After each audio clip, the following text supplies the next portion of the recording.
5 لوگ اللہ تعالیٰ کی رحمت سے محروم رہتے ہیں۔ جوانوں، ان 5 لوگوں سے کبھی بھی یاری نہ لگانا، ان کی صحبت میں نہ بیٹھنا، ان کی مجلس میں نہ بیٹھنا، ان کے ساتھ تعلق نہ جوڑنا۔ یہ 5 لوگ اتنے بدبخت لوگ ہیں کہ یہ جس راستے سے آ رہے ہوں وہ راستہ بھی چھوڑ دینا، کیونکہ ان کے اوپر ہر وقت شیطان کا سایہ رہتا ہے۔ یہ وہ بدبخت لوگ ہیں جو ہر وقت، ہر گھڑی، ہر لمحے خدا کی رحمت سے محروم رہتے ہیں، خدا کے غضب کا نشانہ بنے رہتے ہیں۔ حضرت امام جعفر صادق رضی اللہ تعالی عنہ فرماتے ہیں جوانوں، ان 5 بدبخت لوگوں سے بچنا۔ اگر یہ 5 لوگ بغیر توبہ کے مر گئے تو مرتے وقت ان کا خاتمہ ایمان پر نہیں ہوگا۔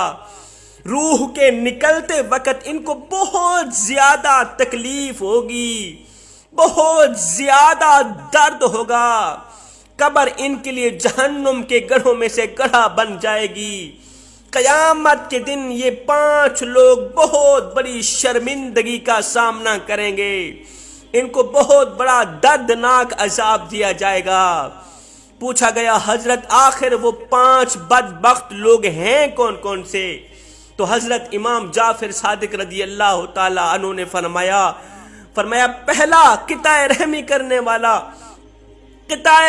کرنے والا، تعلق توڑنے والا، رشتے ناطے توڑنے والا، اپنے عزیز و اقارب سے، دوستوں سے، بہنوں بھائیوں سے رشتے ناطے توڑنے والے شخص کے اوپر ہر وقت شیطان کا سایہ رہتا ہے۔ یہ انسان ہر وقت شیطان کو خوش کرتا رہتا ہے، رحمان کو ناراض کرتا رہتا ہے۔ یہ وہ شخص ہے جس کے اوپر کبھی بھی خدا تعالی کی رحمت کا قطرہ بھی نہیں پڑتا۔ حضرت عیسیٰ علیہ السلام کے پاس ایک شخص آیا، کہنے لگا حضرت ہمارے علاقے میں ایک عبادت گزار تھا، میں نے اس کے پاس کچھ سونا امانت کے طور پر رکھ کر خود یمن کی طرف چلا گیا۔ کچھ عرصہ بعد جب میں واپس آیا تو وہ شخص مر چکا تھا جس کے پاس میں نے امانت رکھی تھی۔ میں اس کی اولاد کے پاس گیا، اپنی امانت کے متعلق پوچھا، میں نے کہا میں نے آپ کے ابو کے پاس امانت رکھی تھی، کچھ سونا رکھا تھا، وہ امانت مجھے واپس دی جائے۔ تو وہ بولے ہمیں تو ابو بالکل بھی نہیں کہہ کر گئے تھے کہ میں نے کسی کی امانت دینی ہے، کسی کا سونا میرے پاس پڑا ہوا ہے، ہمیں تو آپ کی امانت کے بارے میں کوئی علم نہیں۔ حضرت میں غریب انسان ہوں، کافی سارا سونا اس کے پاس امانت رکھ کے چلا گیا تھا، وہ مر گیا ہے، اب میں کیا کروں؟ حضرت عیسیٰ علیہ السلام نے فرمایا کہ اس کی قبر کس قبرستان میں؟ کہا فلاں قبرستان میں اس کی قبر ہے۔ حضرت عیسیٰ علیہ السلام اس قبرستان پر پہنچے، اس کی قبر کے اوپر جیسے ہی کھڑے ہوئے، حضرت عیسیٰ علیہ السلام نے اپنے کانوں سے سنا کہ وہ عبادت گزار شخص اپنی قبر کے اندر چیخ و پکار کر رہا ہے، کہہ رہا ہے مجھے بچاؤ، مجھے بچاؤ، میں مارا گیا، کیڑے مکوڑے میرا جسم کھا رہے ہیں، میں فرشتوں کے دردناک عذاب میں ہوں، فرشتوں کی مار پیٹ میں ہوں، مجھے بچاؤ، مجھے بچاؤ۔ حضرت عیسیٰ علیہ السلام نے دونوں ہاتھ اٹھائے، رو کر تھوڑی دیر کے لیے دعا کی، اس کے بعد کہا اے قبر کے اندر چیخو پکار کرنے والے، اے قبر کے اندر رونے والے، اللہ کے حکم سے قبر سے باہر نکلا، اللہ کے حکم سے کھڑا ہو جا۔ ایک دم قبر پھٹی، اندر سے ایک روتا ہوا، چیختا ہوا، چلاتا ہوا باہر نکلا۔ حضرت عیسیٰ علیہ السلام نے فرمایا تو کس حال میں؟ اس نے کہا نہ پوچھو، میں اس وقت بہت بڑے عذاب میں مبتلا ہوں، فرشتوں کی مار پیٹ میں مبتلا ہوں۔ ساتھ والے شخص نے کہا میری امانت کہاں ہے، میرا سونا کہاں ہے؟ اس نے کہا فلاں جگہ مٹی کے اندر دفن ہے، جا کر نکال لو۔ حضرت عیسیٰ علیہ السلام نے فرمایا آخر تجھے کس غلطی کی وجہ سے اتنا بڑا دردناک عذاب دیا جا رہا ہے؟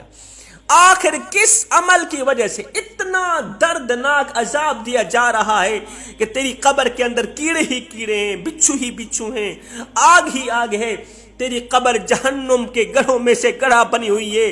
آخر تو دنیا میں کون سا ایسا گناہ کیا کرتا تھا؟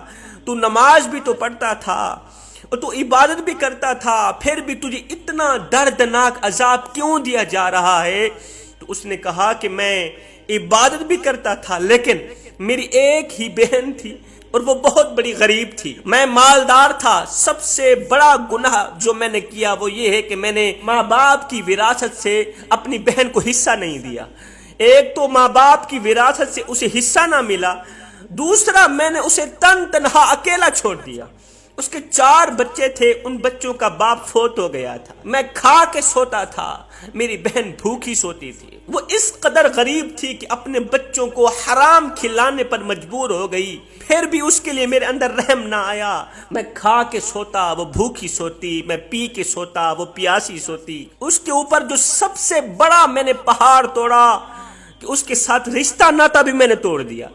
ساری زندگی اس سے حال تک نہ پوچھا، خدا را کبھی بھول کر کے بھی اپنے والدین کے ساتھ، بہن بھائیوں کے ساتھ، عزیز و اقارب کے ساتھ رشتہ ناتا ہرگز نہ توڑنا۔ یہ بہت بڑا گناہ ہے، یہ بہت بڑا گناہ ہے۔ تمہاری قبر جہنم کے گڑھوں میں سے گڑھا بن جائے گی۔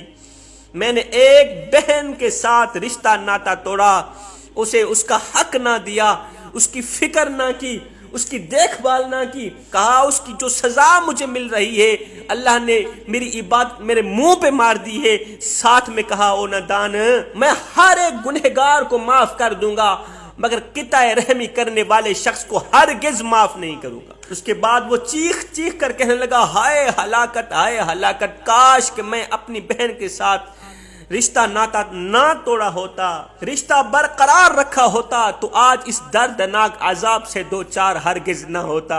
فرمایا قطع رحمی کرنے والا یہ وہ بدبخت انسان ہے، یہ وہ بدبخت شخص ہے جس کے اوپر ہر گھڑی ہر لمحے شیطانی سایہ رہتا ہے، یہ شخص اللہ کی رحمت سے محروم رہتا ہے۔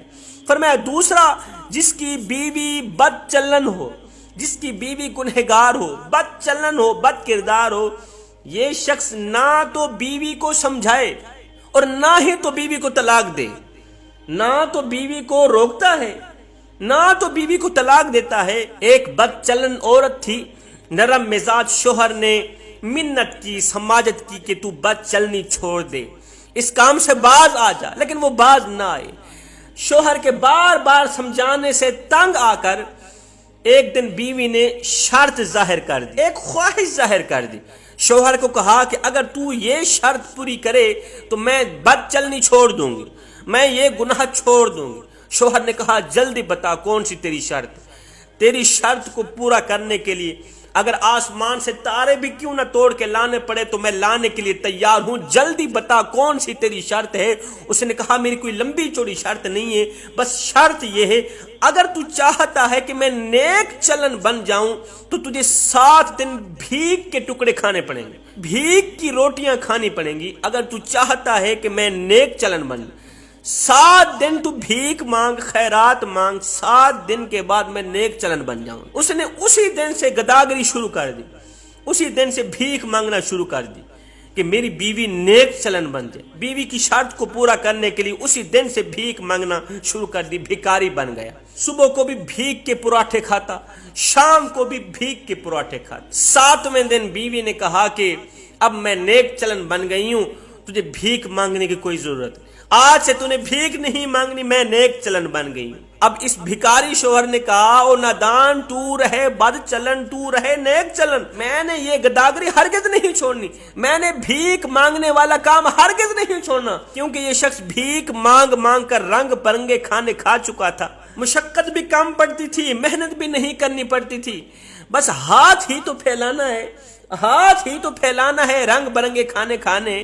اس نے کہا تو رہے بد چلن، تو رہے نیک چلن، میں نے یہ بھکاری پیشہ، گداگری پیشہ ہرگز نہیں چھوڑنا۔ اب آ کر بیوی نے کہا او نادان، جس طرح گداگری کرنا، بھیک مانگنا، خیرات مانگنا تیری رگوں میں رچ مچ چکا ہے، بھیک مانگنا تیری رگوں میں رچ مچ چکا ہے، تیری آنکھوں میں حیا نہیں رہی، بھیک مانگتے ہوئے تجھے شرم نہیں آتی، تو رنگ برنگے کھانے کھانے کا عادی بن چکا ہے۔ اور نادان میری بھی یہی کہانی ہے کہ غیر محرم مرد کے ساتھ بیٹھنا، اس کے ساتھ 2 لمحوں کے لیے محبت بھری باتیں کرنا، تھوڑی دیر کے لیے بد چلنی کرنا۔ نادان جس طرح تیری آنکھوں میں حیا نہیں رہی، جس طرح تجھے بھیک مانگتے ہوئے شرم نہیں آتی، مجھے بھی بد چلنی کرتے ہوئے شرم ہرگز نہیں آتی، مجھے بھی گناہ کرتے ہوئے شرم ہرگز نہیں آتی، اس لیے کہ میں بھی رنگ برنگے کھانے کی عادی بن چکی۔ تو فرمایا جو شخص اپنی بد کردار بیوی کو، بد چلن بیوی کو نہ تو روکتا ہے